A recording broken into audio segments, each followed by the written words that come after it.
4% and lower mortgage rates who Right. have less incentive to sell. And I mean, there's a lot of reasons that have created this environment, but So let me ask you this. Do you think that there is, like with all the changes that have happened in, the last couple of years and whatnot, and like where real estate is and where it's going and what we've learned from like 2000 and like, 4, 5, 6, all the way up through like that great recession, right? Have the cycles changed? Like, are we in a new like pattern of cycle now?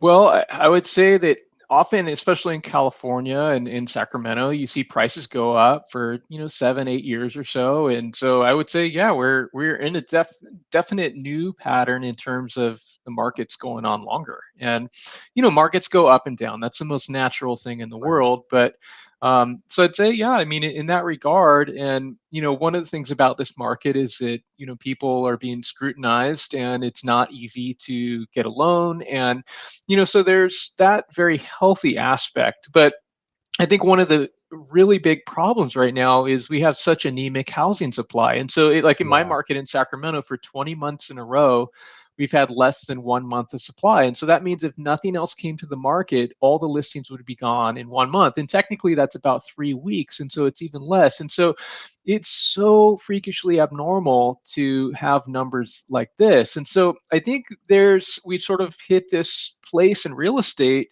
where we're really flirting with low supply. And some of that is due to COVID, sellers not selling as much, but you have all this distressed inventory that's gone and investors bought it, investment funds purchasing properties, and you have, over 10 years of people with, 4% and lower mortgage rates who Right.